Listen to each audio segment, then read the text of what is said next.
नमस्कार। देश की तमाम फटाफट खबरों में आपका स्वागत है। खबरों के लिए आपसे निवेदन कि यदि आपने हमारे चैनल को सब्सक्राइब नहीं किया है तो कृपया करके आपके अपने चैनल को सब्सक्राइब करना ना भूलें। आप सब्सक्राइब करते हैं तो हमें हिम्मत होती है सही और सच्ची खबरें आप तक पहुंचाने की, वरना मीडिया से किस तरह से आपको दिखाया जा रहा है यह आप भली भांति जानते हैं। मीडिया में आपको उन बातों को दिखाया जाएगा जिससे आपको कोई भी आपका न तो उससे कोई लेना देना है और न ही आपको उससे कोई बच्चों की बेरोजगारी दूर हो सकती है, न ही कोई आपको उससे मिल सकता है फायदा। तो क्या है आज की बड़ी खबर? जी हाँ, लोकसभा में वक्फ बिल पर चर्चा जारी है, बहस जारी है, आमने सामने दोनों पक्ष और विपक्ष जारी है। तो क्या है आज की बड़ी खबर? जी हाँ, लोकसभा में आज विवादास्पद वक्फ संशोधन विधेयक 2024 पर चर्चा जारी है। इसमें सदन में सरकार और विपक्ष के बीच टकराव देखने को मिला। इस विधेयक का उद्देश्य वक्फ संपत्तियों के प्रशासन में सुधार, प्रौद्योगिकी संचालित प्रबंधन शुरू करना, जटिलताओं को दूर करना और पारदर्शिता सुनिश्चित करना है। अधिकांश विपक्ष दल इसका जमकर विरोध कर रहे हैं। इस बीच कांग्रेस सांसद इमरान मसूद ने बड़ी बात कही, बड़ा बयान दिया है। उन्होंने कहा कि वह भगवान राम जी के वंशज हैं, उनको अयोध्या राम मंदिर ट्रस्ट में शामिल किया जाना चाहिए। संसद परिसर में कांग्रेस सांसद इमरान मसूद ने वक्फ बोर्ड में गैर मुस्लिमों की भूमिका पर सवाल उठाए। उन्होंने कहा कि प्रॉपर्टी वक्फ इसलिए की जाती है ताकि इसकी कमाई अनाथों, गरीबों, निर्धन लोगों या बेसहारा लोगों के काम आ सके। कांग्रेस सांसद ने दावा किया कि यूपी में 78% वक्फ की संपत्ति विवादास्पद कर घोषित कर दी। अब कोई भी आकर मालिकाना हक का दावा कर सकता है। कांग्रेस नेता ने कहा कि वक्फ में 22 सदस्य होंगे, 12 से अधिक गैर मुस्लिमों की नियुक्ति होती है तो उनको क्या पता वक्फ क्या है। उन्होंने कहा कि मुझे राम मंदिर ट्रस्ट में करवा दीजिए। सांसद ने खुद को राम जी का वंशज बताया। उन्होंने यह भी कहा कि वह इसको साबित भी कर देंगे। जी हाँ, यदि उसमें अगर ये सांसद अगर सदस्य बन सकते हैं तो वक्फ के जो संसद बनने का वो है, सदस्य बनने का वो है, तो उसमें भी इनको लेकर इन्होंने बड़ा बयान दिया है। वहीं नए इमिग्रेशन बिल को लेकर आज राज्यसभा में कांग्रेस सांसद अभिषेक मनु सिंघवी ने सरकार पर कटाक्ष करते हुए कहा कि अगर ये बिल ऐसे ही पास हुआ तो आने वाले सालों में अदालत में टिक नहीं पाएगा। उन्होंने गृह मंत्री से अपील की कि इस बिल को पुनर्विचार के लिए संसदीय समिति को भेजा जाए। राज्यसभा में कांग्रेस सांसद अभिषेक मनु सिंघवी ने आव्रजन और विदेशी विधेयक 2025 का जोरदार विरोध किया। उन्होंने कहा कि ये बिल ऐसा संदेश देता है कि जैसे भारत में आने वाले हर विदेशी संभावित अपराधी हैं जिस पर शक किया जाना चाहिए। ये बिल 27 मार्च को लोकसभा में पास हो चुका है। कांग्रेस सांसद ने इसे संसद की स्थायी समिति के पास भेजने की मांग की है। उनका कहना था कि ये कानून छोटे अधिकारियों को बहुत ज्यादा ताकत देता है, लेकिन इसमें अपील करने, निगरानी रखने और जवाबदेही तय करने की कोई उचित व्यवस्था नहीं है। महाराष्ट्र के डिप्टी सीएम एकनाथ शिंदे पर पैरोडी सॉन्ग मामले में कॉमेडियन कुणाल कामरा को पुलिस ने तीसरा सम्मन भेजा है।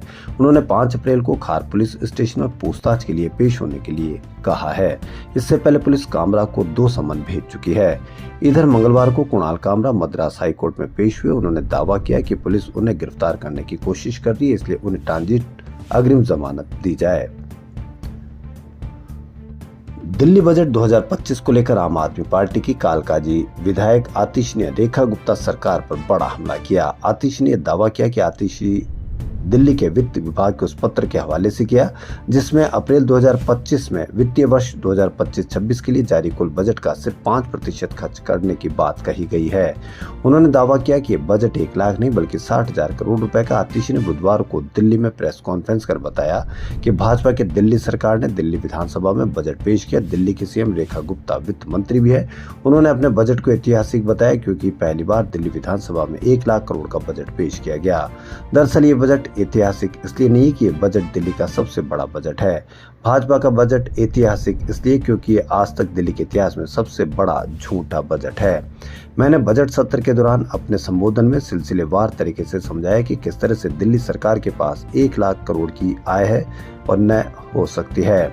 आम आदमी की पार्टी विधायक की आतिशी ने आगे कहा कि अगर टैक्स के आंकड़े देखें तो जितने आंकड़े बजट में दिए गए उससे 5,000 करोड़ रुपए कम टैक्स आएगा, 10,000 करोड़ रुपए कम लोन आएगा और केंद्र सरकार ने अभी तक एक भी पैसा बजट में दिल्ली सरकार के लिए नहीं रखा। मैंने अनुमान लगाया था कि दिल्ली सरकार का बजट वास्तविक तौर पर तकरीबन 78,000 करोड़ रुपए का है, लेकिन आज दिल्ली सरकार के जो कागजात सामने है उनसे पता चल रहा है कि दिल्ली सरकार के पास 1 लाख करोड़ नहीं बल्कि 60,000 करोड़ रुपए का बजट है।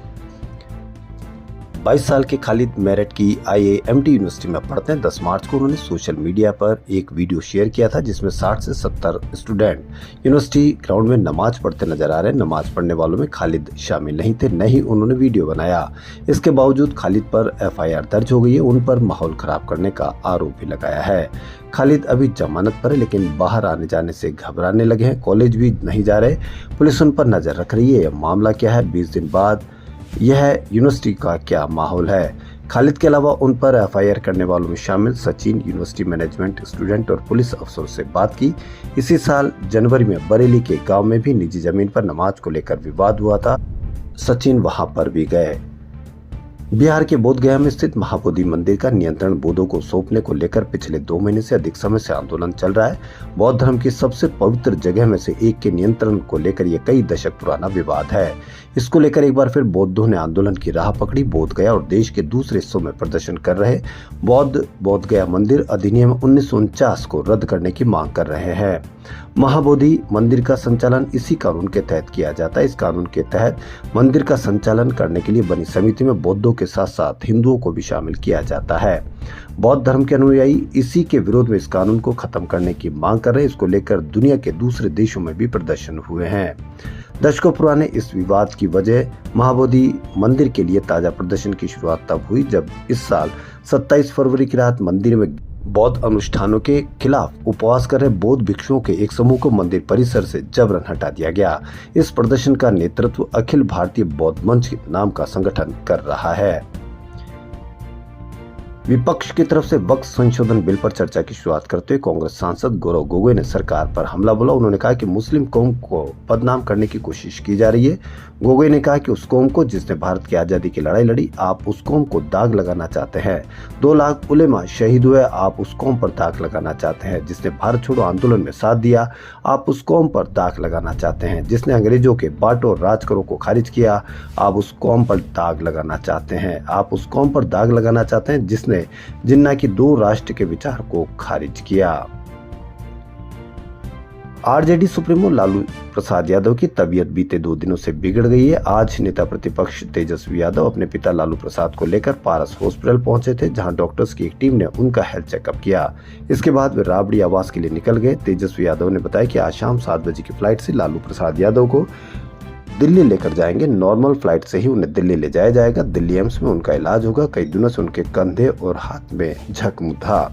लगातार इसकी मॉनिटरिंग कर रहे थे। बाद में पता चला कि BP काफी लो चल रहा है। खबरों में फिलहाल इतना ही। यदि आपको हमारा चैनल पसंद आए तो लाइक, सब्सक्राइब और शेयर अवश्य करें। धन्यवाद।